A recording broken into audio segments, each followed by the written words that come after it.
Hi, my name is Anna, and I'm going to be talking a little about my research project in Denmark, and actually in France and Mexico, but I'm focusing on Denmark right now. I studied abroad last year for the whole year, and I did a first semester, I did a fall semester in France, and I did it in Besançon with the Knox college program. And my second semester I did in Copenhagen, Denmark, and I set up the Danish Institute for Study Abroad. But I'm going to be focusing specifically on Denmark today. So in the Danish Institute for Study Abroad, I was able to pick a program, and my program was called Migration and Identity.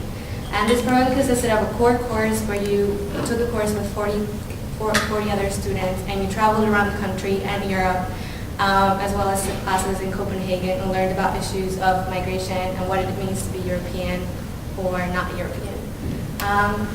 The key issues were immigration, multiculturalism, national identity. And we used Denmark as a base, and specifically Copenhagen.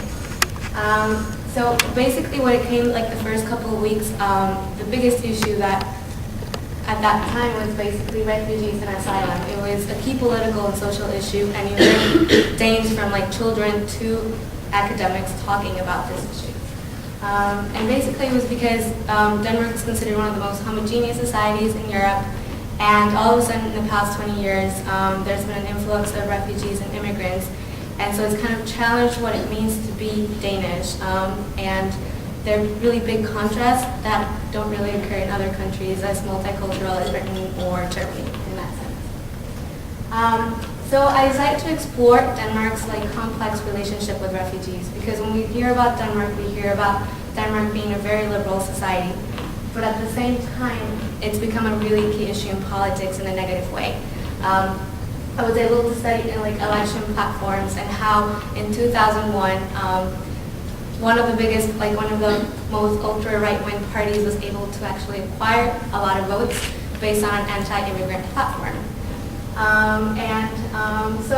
I was just trying to explore this kind of contrast between being very liberal, but at the same time, in many ways, voting for a reduction of immigrants within their country. So all of a sudden, I started to just look around in Denmark, especially on the bus rides we talked about, or train rides, and kind of see how immigrants incorporate themselves into the Danish society, or how they don't incorporate themselves. And so I was able to see also a lot of intolerant political discourse from the former prime minister, but even talking to my host family, there was always kind of the sense that we don't really want them here. And I wanted to know why, just explore this issue of why refugees are not really wanted in Denmark. And basically a lot of it was the role of the media. The media always portrayed them negatively, associate them with unemployment, with crime, and this sense of oppression of women. So this led to actually stricter immigration policies in the past couple of years, where it's a lot more difficult to acquire asylum, and there's a 24-year rule, well, I put the year twice, but it's basically if you're under 24 and you're married, you can't really come into the country as family reunification, because they don't really want you there. So it's kind of in a way because Danes marry a lot older, they marry at the age of 30 or after, and they think immigrants get married when they're 18. It's kind of letting people who are marrying other people from abroad to come into the country. So I thought that was very interesting. And so I decided to do a year-long project, my honors research project on that. And this past year I worked closely with professors, and I have to do defense and conduct, but I conducted most of my research while actually being abroad. So what I did there with my field research, one of the most important aspects was just having practical training. And I was able to work at this newspaper called New Times newspaper, and what they called it all the time was a paper about refugees run by refugees. And I was able to meet, I worked closely with 2 asylum seekers, and just write stories with them for the latest issue. Ours actually wasn't really a story, it was a photo story, so I got to take a lot of pictures, which I wasn't very good at, but I was kind of guided by our photographer and just walked around Denmark, took pictures of refugees for the places where they were. And so that was one of the very first experiences I had with contact with direct refugees. The other thing I did was I was able to visit the Ministry of Integration They actually have a Ministry of Integration where they're trying to integrate refugees and immigrants. And I got to go to schools with large numbers of refugee children, like that's one of the pictures, and just talk to children about their lives and what it was like to be living in Denmark. And I was able to go to local integration councils and just hear guest speakers, especially from the Refugee Council, which is an NGO, but works closely with the Danish government. And just talk a lot about refugees. So there, I met a lot of refugees, and actually they were the first people that I actually had close contact with. They were the ones that actually welcomed my group of, like the group of students. Instead, we of course met a lot of Danes, especially our host families, but they were the first ones that were very excited to have us there. And it was interesting to be welcomed by asylum seekers who actually have a very unstable migratory status right now. And they would talk to us about Denmark and how wonderful it was, or how sometimes they struggled with it. One of them took us to this is one of the refugee centers, asylum centers, like when they're waiting for the application to be accepted or not, they wait in these centers, and they're, so I got to see a lot of their homes.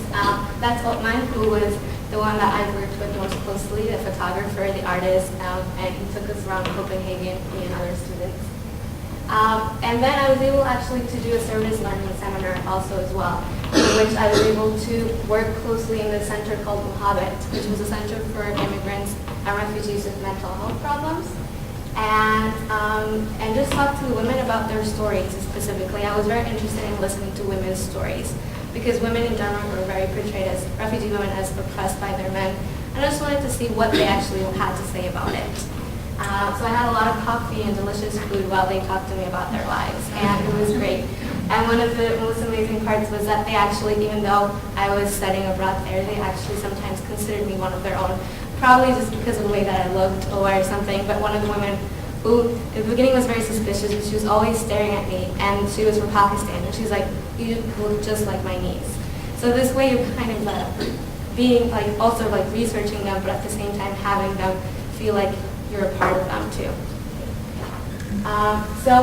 Right now I've just been doing my honors research, trying to like kind of all these stories and all these interactions that I had to write about them and write it from their perspective.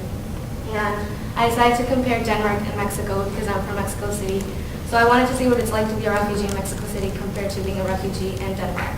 And I've been writing about it, and I did the same type of project in Mexico City too.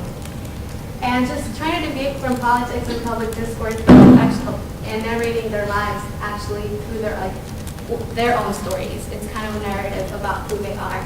And just to address how individuals integrate into their societies.